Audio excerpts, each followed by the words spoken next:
Hey everyone, in this final episode of our September 2024 Yukon RV trip, Laura and I depart Atlin, British Columbia and head to explore yet another historic gold rush town. We drive back into the Yukon briefly and east on the Alcan Highway for a few hours, then turn south on Highway 37 back into British Columbia to the small town of Dease Lake.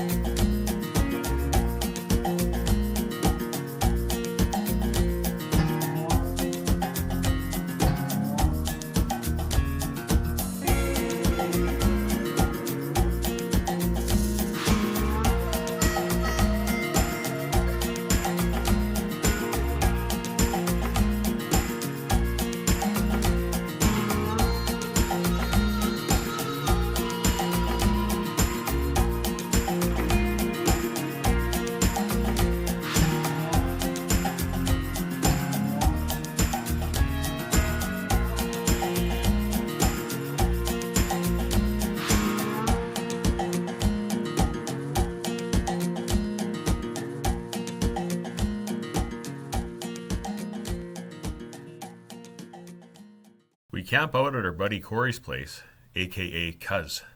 The following day, Cuz was generous enough to come along with us on our side trip down to the historic town of Telegraph Creek. He shared his local knowledge with us and showed us some really cool points of interest along the way that we would have otherwise missed. The country you're about to see is beyond spectacular. Because everybody's expecting stuff like right after the fire, but still didn't get much rain. After traveling about 45 minutes southwest of Dease, the Telegraph Creek Highway starts to descend into the Stikine River Basin, also known as the Grand Canyon of the Stikine. The climate suddenly becomes much warmer and drier, not so typical of northern British Columbia. The geography changes to canyons lined with cool rock formations, including lava rock. The Stikine is a major river in northern BC and southeastern Alaska. It drains a large, remote upland area known as the Stikine Country east of the Coast Mountains. Flowing west and south for over 600 kilometers, it empties into various straits of the Inside Passage near Wrangell, Alaska. About 90% of the river's length is within Canada. Considered one of the last truly large wild rivers in BC, the Stikine flows through a variety of landscapes, including boreal forest, steep canyons, and wide glacial valleys. You hike right down to the river and go across that little skinny path there. But they took all the shit out of there, my brother was saying. All the cool shit. Oh, really? So you'd be going looking at an empty cave. Because yeah, it was like old. Oh, you said there's like a bed. There was like a bed and stuff, and it was all like what do you call that? Fuck. Like blacksmith nails and stuff. Oh, that's, yeah. Like all like handmade shit. I don't know, maybe they took it for studies. I don't know. Too many people.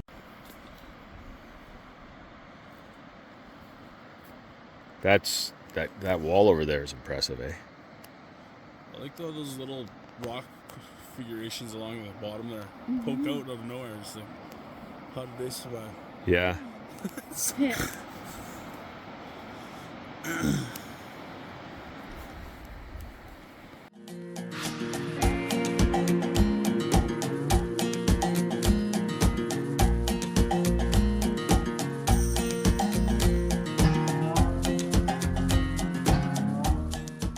gonna ask you to go over to fly over to them, but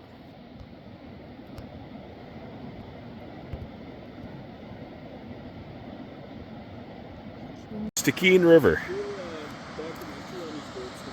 Look at these goats. We didn't even realize they were there because they were dirty. They blend in.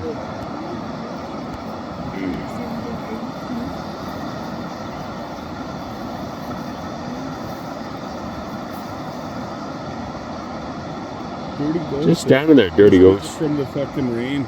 Yeah. Shit dripping on them all day long. Oh yeah, just mud running off the cliff. Yeah. Yeah, we wouldn't have found this on our own. yeah. Goes right through down to the canyon. So that would be the only access to the canyon down there. Pretty much, yeah. Unless they come up by boat or whatever, but it'd be pretty shitty to...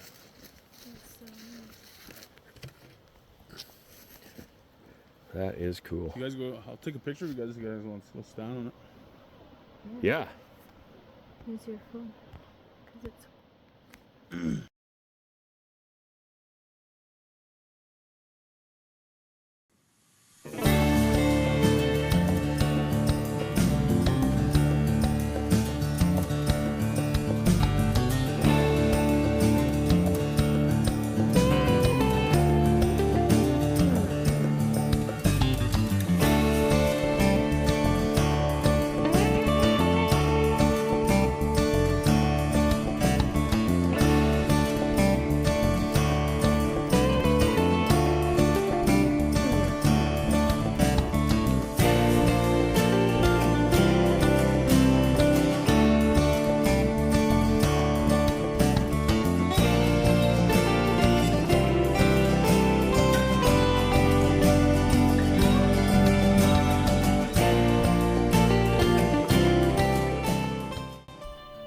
In 2018, a wildfire burned a vast area here, unfortunately resulting in the loss of a number of structures and homes.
the confluence of the Tahltan and Stikine Rivers, location of the First Nation village of Tahltan.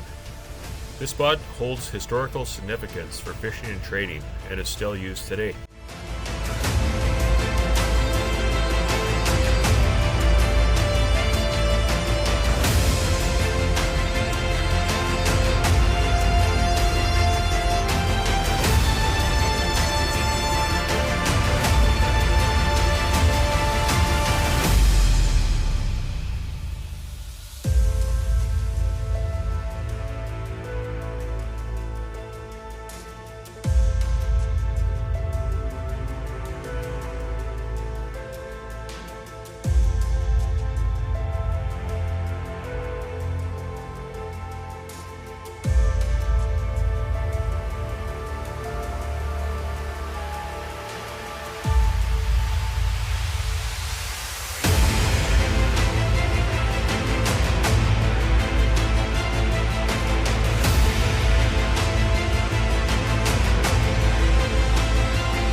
Just walking down, just above the river, above those trees, about 100 feet above the river. He sees it, babe.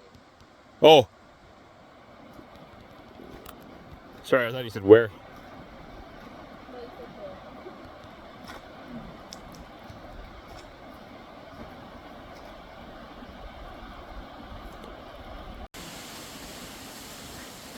there. Look at that. Who would have ever known? Our tour guide, Cuz. He showed us. We never would have known about it. Would have drove by. Yeah, drove on by.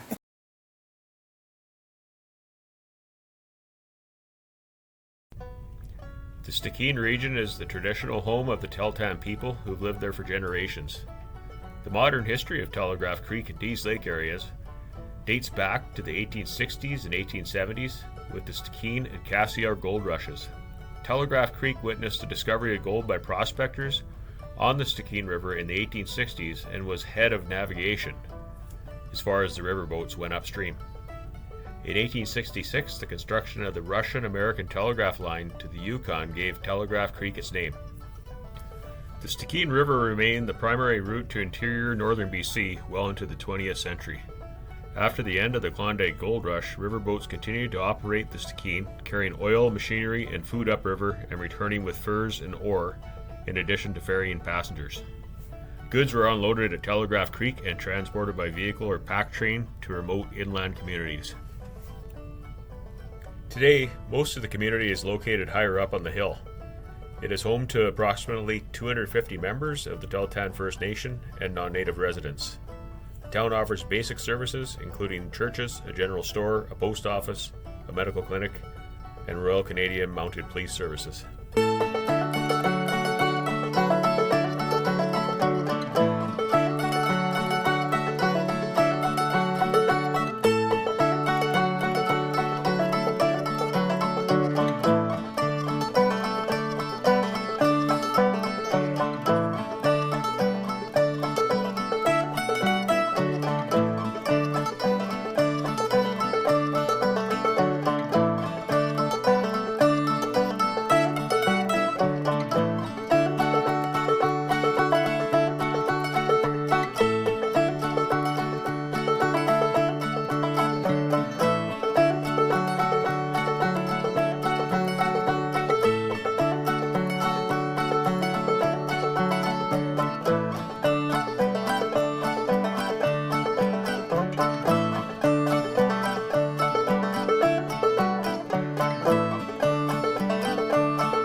Yeah, you can see right through there. I'll fly the drone through there yet.